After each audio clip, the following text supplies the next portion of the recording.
للہ الحمد للہ الجبار والصلاة والسلام علی رسولہ المختار وعلی آلہ الاطہار واصحابہ الاخیار الی یوم القرار اما بعد اعوذ باللہ من الشیطان الرجیم بسم اللہ الرحمن الرحیم یا ایہا الذین آمنوا قوا انفسکم واہلیکم نارا صدق اللہ العلی العظیم وقال رسول اللہ صلی اللہ علیہ وسلم اکرموا اولادکم وحسنوا ادبکم او کما قال علیہ السلام۔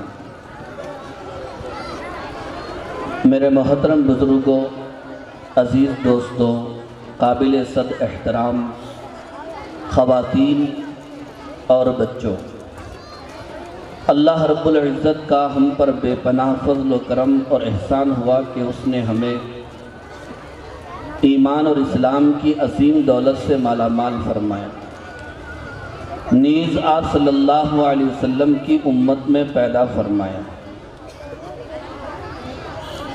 اللہ تعالیٰ نے ہماری ہدایت کے لیے جہاں نبیوں اور پیغمبروں کو بھیجا، وہیں پر کتابیں بھی نازل فرمائی، اور سب سے آخری کتاب قرآن مجید اللہ تعالیٰ کا کلام ہے، جسے اللہ تعالیٰ نے ہم سب کی ہدایت کے لیے نازل فرمایا۔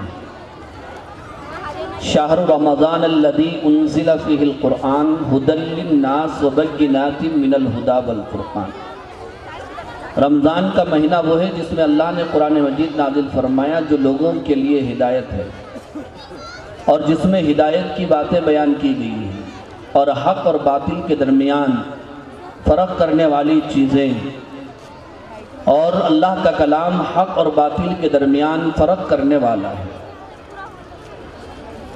اللہ تبارک و تعالیٰ نے قرآن مجید نازل فرمایا اور اس میں ہمیں ہدایتیں عطا فرمائی اپنی اولاد کے سلسلے میں اور ہماری اپنی زندگی گزارنے کے لیے۔ جو آیت کریمہ ابھی آپ کے سامنے پڑھی گئی ہے، اس میں اللہ تعالیٰ یہ بیان فرماتے ہیں، یا ایھا الذین آمنوا قوا انفسکم واہلیکم نارا، اے ایمان والو تم اپنے آپ کو اور اپنے گھر والوں کو جہنم کی آگ سے بچاؤ۔ یہ اسی وقت ہو سکتا ہے جب کہ ہم اپنی فکر کریں اور اپنی اولاد کی تربیت کی فکر کریں۔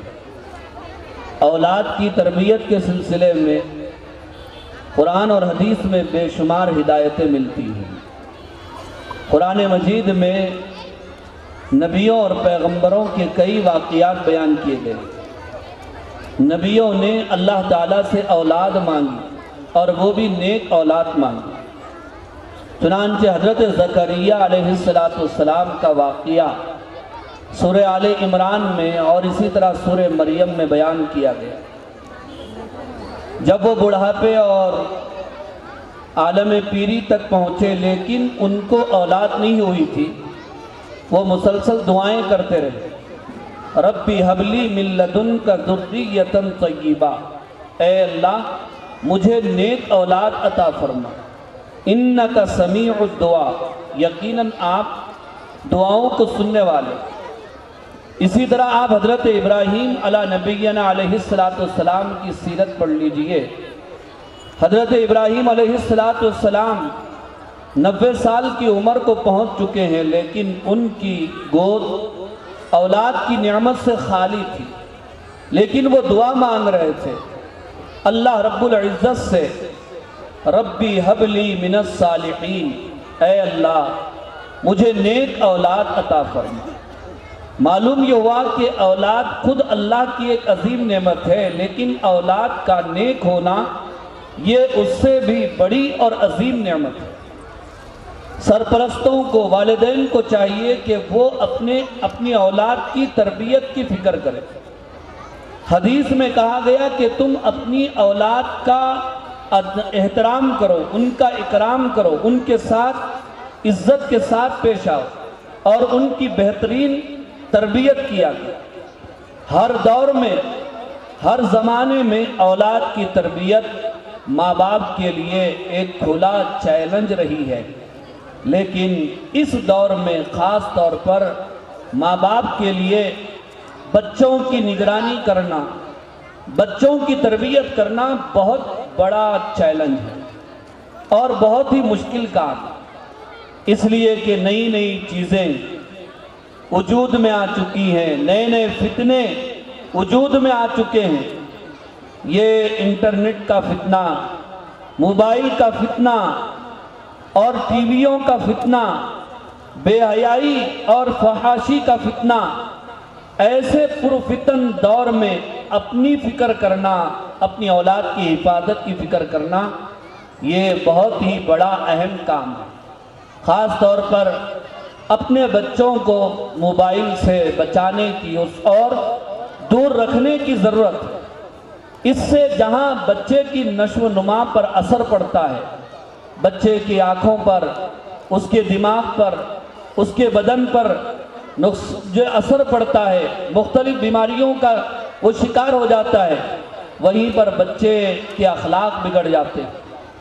انہی موبائل کے ذریعے سے بچے مختلف برائیوں کا شکار ہو رہے ہیں، جوے میں مبتلا ہو گئے۔ آج کل یہ گیم ہے، لیکن ان گیموں کے اندر پڑھ کر وہ اپنی تعلیم خراب کر رہے ہیں، اپنی صحت خراب کر رہے ہیں، اپنے اخلاق خراب کر رہے ہیں، یہاں تک کہ وہ جوے کا شکار بنتے چلے جا رہے ہیں۔ کہنے کو تو کیا ہے، گیم کے اندر ہے بچہ، لیکن بچہ جو ہے خراب ہو رہا ہے۔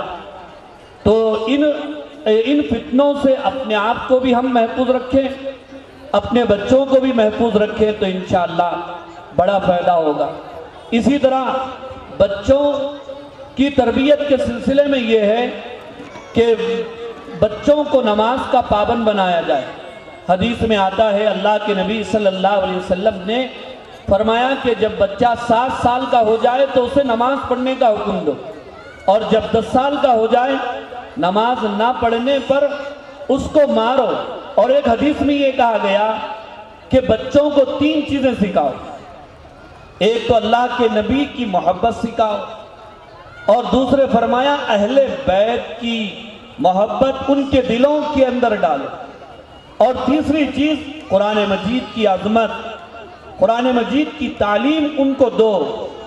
اللہ کے نبی صلی اللہ علیہ وسلم نے فرمایا خیرکم من تعلم القرآن وعلم، تم میں سب سے بہترین وہ ہے جو قرآن سیکھے اور سکھائے۔ ایک آخری بات کہہ کر میں اپنی بات پوری کر لیتا ہوں۔ اس بات پر آپ دھیان دیں، بڑی فکر کی یہ بات ہے کہ آج تعلیم تو عام ہے، لیکن تربیت کا فقدان، تربیت نہیں ہے۔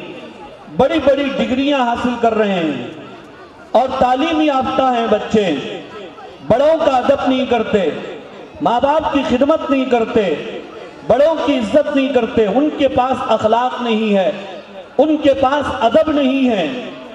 تو ضرورت اس بات کی ہے کہ ہم تعلیم کے ساتھ ساتھ اپنے بچوں کی تربیت بھی کریں، اور یہی تربیت یافتہ بچے کل آگے چل کر ہمارے لیے، ہماری زندگی میں سہارا بن سکتے ہیں، ہمارا نام روشن کر سکتے ہیں، اپنی قوم کا نام روشن کر سکتے ہیں۔ تو ضرورت اس بات کی ہے کہ تعلیم کے ساتھ ساتھ گھروں میں تربیت کی بھی جو ہے فکر کی جائے، اور بچوں کی تربیت کے لیے ہمیں اپنی تربیت کی ضرورت ہے۔ ہم خود نماز نہیں پڑھیں گے، صبح میں اٹھ کے بچوں کو بولیں گے جاؤ مسجد کو جاؤ نماز پڑھ کے آؤ، تو بچے سوچنے میں پڑ جاتے ہیں کیا نماز صرف بچوں کے لیے ہے، بڑوں کے لیے نہیں ہے، ماں باپ کے لیے نہیں ہے؟ تو ہماری تربیت یہ بچوں کی جو ہے تربیت ہے۔ بہرحال عقل مند کے لیے اشارہ کافی ہے۔ بڑی خوشی اور مسرت ہو رہی ہے کہ یہاں ہم سن شائن اسکول کے ایک خوشنما، حسین اور خوبصورت پروگرام کے اندر شریک ہوئے ہیں۔